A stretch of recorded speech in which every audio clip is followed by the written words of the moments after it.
कैसे हो आप सभी? स्वागत है आपका हमारे YouTube चैनल में। आज मैं आपके लिए 6.3 प्रश्नावली का क्वेश्चन नंबर 2 लेकर आया हूँ, जो कि हम क्वेश्चन नंबर 2 आज देखने वाले हैं। और क्वेश्चन नंबर 2 में देखिए हमें क्या दे रखा है। त्रिभुज ओ डी सी यानी कि ओ डी सी कितना दे रखा है? 70 डिग्री। और त्रिभुज ओ बी ए ठीक है, ये दे रखा। और क्या दे रखा है? ये समरूप दे रखा है। ठीक है, ये त्रिभुज इसके समरूप दे रखा, तो हमें बताना है, यानी कि ये वाला त्रिभुज इसके समरूप है। बी ओ सी यानी कि बी ओ सी ये हमारा दे रखा 125 डिग्री। और सी डी ओ ये 70 डिग्री दे रखा, ये हमें गिवन है। ठीक है, तो हमें निकालना है डीओसी और फिर डीसीओ और ओ ए बी। हमें ये तीन एंगल हमें फाइंड करने हैं। ठीक है बच्चों, फाइंड करने का तरीका हमारा बहुत आसान है। हम हमें ये पता है कि एक पट रेखा पर दो एंगलों का योग कितना डिग्री होता है? 180 डिग्री। ठीक है, तो आपको ये दिखाई दे रहा होगा कि इतना एंगल हमारा 125 है, तो अगर मैं इसको मिला दूं तो ये टोटल कितना हो जाएगा? 180 डिग्री हो जाएगा। ठीक है, कितना हो जाएगा ये? 180 डिग्री। तो हम इसको कैसे करेंगे, कैसे लिखेंगे बच्चों? हम इसको सोचिए, सोचिए बच्चों, सोचिए जल्दी से, कैसे लिखेंगे? सबसे पहले हम यहाँ डालेंगे सॉल्यूशन। सॉल्यूशन डालने के बाद में हम लिखेंगे क्या? त्रिभुज सी ओ बी और डी ओ सी में, त्रिभुज यानी कि angle C O B plus angle D O C में बराबर है। देखिए सी ओ बी 125 है, या सी ओ बी की जगह आप इससे इतना भी कह सकते हो, बी ओ सी। और फिर डी ओ सी, आपको ये एंगल निकालना। ठीक है, बराबर 180। ये आपका क्या है? रेखिक युग्म की वजह से, रेखिक युग्म का लग गया नियम। यहाँ पर बीओसी कितना है हमारा? 125 प्लस एंगल डीओसी बराबर 180, एंगल डीओसी बराबर 180 माइनस 125। 125 प्लस का बराबर के दूसरी पर जाएगा, माइनस का हो जाएगा। एंगल डी ओ सी बराबर 180 से 125 माइनस करेंगे, कितना बचेगा बच्चों? 55 डिग्री। डी ओ सी एक एंगल हमने निकाल लिया है बच्चों। ठीक है, यानी कि हमारा ये वाला एंगल कितना आ गया? 55 डिग्री। अब आपको ये बात पता है त्रिभुज के तीनों एंगलों का योग 180 होता है, तो आप ये वाला निकाल लो, फिर एकांतर से आप ये वाला निकाल लोगे। ठीक है, तो आप ये बताइए कैसे निकालेंगे? हम कौन कौन से एंगल लेंगे? त्रिभुज डीओसी में, डीओसी में बात करेंगे, तो डीओसी में बात करेंगे तो एंगल डी ले लिया, प्लस एंगल कौन सा लेंगे? फिर एंगल डी ओ सी ले लिया। ठीक है, एंगल डी ओ सी ले लिया, प्लस एंगल फिर कौन सा लेंगे हम? एंगल डी सी ओ बराबर 180 डिग्री। एंगल डी कितना आपका? एंगल डी 70 डिग्री है, plus angle D O C, D O C कितना आया हमारा? 55 degree, plus angle D C O हमें निकालना है। 70 और 55 कितना हो गया? 125 हो गए। एंगल डी सी ओ बराबर 180 डिग्री, एंगल डी सी ओ बराबर 180 माइनस 125, एंगल डी सी ओ बराबर 180 में से 125 माइनस करेंगे, 55 डिग्री। ठीक है, हमने दो एंगल तो निकाल लिए बच्चों, हमने निकाल लिया डीओसी और डीसीओ निकाल लिया, यानी कि ये भी हमारा एंगल कितना डिग्री आया? 55 डिग्री। अब हमें ये साफ साफ दिखाई दे रहा है एकांतर एंगल से हमारा ये भी 55 डिग्री ही आएगा। तो हम सबसे पहले यह लिखेंगे, दिया है हमें, क्या दिया है? हमें दिया है त्रिभुज और डी सी समरूप है त्रिभुज ओ बी ए के। ठीक है, ये हमें क्या है, गिवन है, दिया है। तो हम इसको लिख सकते हैं क्या, इसको लिख सकते हैं हम एंगल DCO बराबर होगा एंगल BAO के। अब BAO एंगल है हमारा ए, ठीक है, इसको अगर मैं इतना लिख दूं, क्या इसको लिख दूं मैं OAB के, तो अभी भी एंगल हमारा क्या है, ए ही है, चेंज नहीं हुआ है, लिख सकते हैं हम। तो हमारा DCO हमारा कितना है, DCO हमने निकाला 55 डिग्री बराबर, ये हमारा क्या आ गया, हमारा एंगल OAB। बस बच्चों यही हमें निकालना था, ये हो गया हमारा प्रूव्ड। यानी कि ये वाला एंगल भी कितना डिग्री आ गया आपका, 55 डिग्री। ठीक है बच्चों, देखिए एक बार और देख लीजिए, हमने क्या किया, हमने लिया BOC, BOC कितने दे रखा था, 125, इसको हमने एंगल को मिला दिया तो ये 55 डिग्री हो गया। 55 और 125 का योग इक्वल होता हमारा 180 के, ये रेखिक योग लग गया। फिर BOC हमने 125 रख दिया, 125 180 में से माइनस कर दिया, DOC निकल कर आ गया। DOC में बात करेंगे तो D हमें 70 दे रखा और हमें 55 दे रखा, ये निकालना था हमें C। तो C हमारा कैसा आएगा, 70 और 55 कितना हो गया, 125 हो गया। DOC लिया और फिर DCO हमें निकालना था, तो DCO यहीं रहेगा, 70 125 इधर जाएगा, माइनस हो जाएगा, 55 बचा, DCO निकल गया।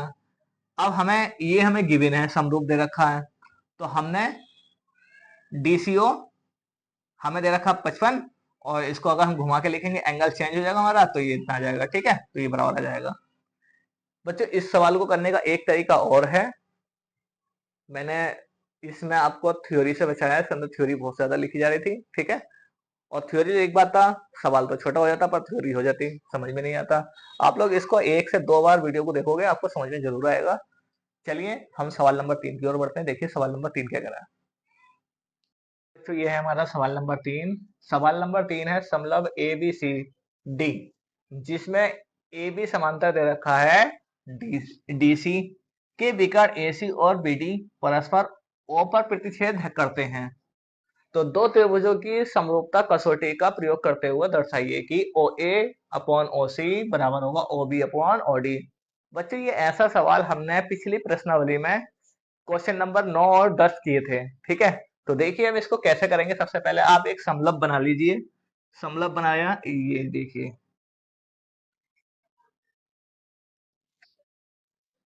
समलंब त्रिभुज कैसा होता है, ऐसा होता है, ठीक है, ये बना लिया। उसके बाद में इसने विकर्ण बोले हैं AB और AC और BD, तो ये आ गए आपके विकर्ण,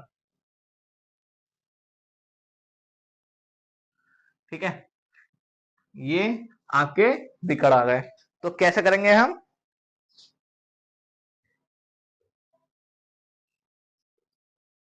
ठीक है, और बीच में ये आ गया आपका O। अब हम इसमें सॉल्यूशन लिखेंगे यहाँ। बच्चों ये चीजें तो हमें दे ही रखी हैं, आप इसमें देखिए, इसमें बोला है दो त्रिभुजों की समरूपता कसौटी, यानी कि ये जो एंगल है, देखिए एक बार और,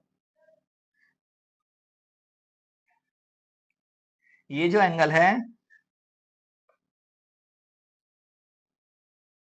इस एंगल के समरूप है, ये एक ये वाला एंगल और एक ये दोनों एंगल जो आपको दिखाई दे रहे हैं, ये दोनों आपस में समरूप हैं, ठीक है, समरूप हैं। तो हम इसको प्रयोग में कैसे करेंगे, देखिए हम लिखेंगे त्रिभुज AOB, और AOB आ जाएगा हमारा, उसके बाद में क्या लेंगे हम, त्रिभुज COD, त्रिभुज COD में, ठीक है, इन दोनों में हम बात करेंगे। तो इन दोनों में हम बात करेंगे तो कैसे लिखेंगे बच्चों, हम बताइए बच्चों कैसे लिखेंगे हम। देखिए ये जो एंगल होगा हमारा, ये वाला इस एंगल के इक्वल होगा, तो एंगल A बराबर होगा एंगल C के, होगा ही नहीं होगा, क्योंकि यहां पर लग रहा है हमारा एकांतर कोण, ठीक है, यहाँ आप रीजन लिख दो, एकांतर कोण। एकांतर कोण का रीजन लग गया हमारा।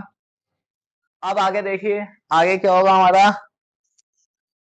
आगे हम लेंगे angle B, angle B, angle D क्या होगा, एंगल बी बराबर होगा और एंगल डी के, इसमें भी रीजन क्या लग जाएगा, एकांतर कोण का। ठीक है बच्चों, इसमें भी हमारा रीजन क्या लग जाएगा, एकांतर कोण का। अब एकांतर कोण का तो लग गया, अब यहाँ पे ये देखो, इस वाले के लिए भी हमारा ओ ही है पॉइंट, हमारा इस वाले के लिए भी हमारा पॉइंट ओ ही है। ठीक है, यानी कि दोनों का पॉइंट हमने ओ दिया, तो एंगल ओ बराबर एंगल ओ नहीं होगा क्या, ये भी होगा। ठीक है, यानी कि तीनों के तीनों एंगल हमारे क्या है, इक्वल है। तीनों के तीनों एंगल क्या है हमारे, इक्वल है, और ये हमारे क्या है, शीर्ष पर है, सिर पर है, तो सम्मुख एंगल है, या फिर आप इसको लिख सकते हैं क्या, शीर्ष भूमिक, शीर्ष भूमिक, शीर्ष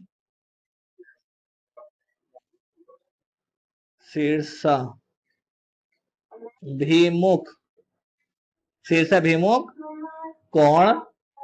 ठीक है, शीर्षाभिमुख कोण है, शीर्षा, शीर्ष, ठीक है, शीर्षाभिमुख कोण है। उसके बाद में हम क्या करेंगे बच्चों, उसके बाद में हम लिख देंगे एंगल, एंगल एंगल एंगल, समरूपता कसौटी से, समरूपता कसौटी से हम क्या कह देंगे, हम कह देंगे ए ओ बी, एंगल त्रिभुज ए ओ बी समरूप है त्रिभुज सी और डी के। ठीक है, जब ये समरूप है तो हमारा क्या आ जाएगा, निकल गया,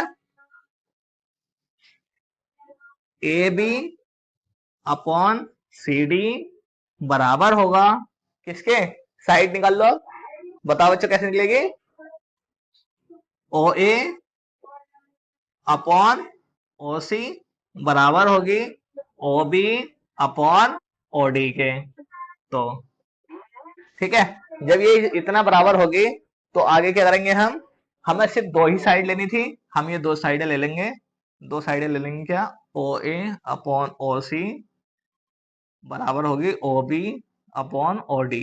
बस इतना ही पूछा हमें, बस दो साइडें दिखानी है, मतलब तीन नहीं दिखानी। ठीक है, तो हमारा क्या आ जाएगा, ये हमारा क्या आ जाएगा, ये हमारा आंसर आ जाएगा, यानी कि प्रूव्ड हो गया। ठीक है, तीनों बराबर हैं, हमें दो ही वैल्यू बतानी है, तीसरे की जरूरत नहीं है, तीसरा हमने लिखा नहीं इसलिए। ठीक है, तो ये हमारा आंसर हो जाएगा। तो उम्मीद है बच्चों आपको ये सवाल समझ में आया होगा। चलिए, आज के लिए इतना ही, मिलते हैं हम अपनी नेक्स्ट वीडियो में, तब तक के लिए best of luck for everyone, thank you.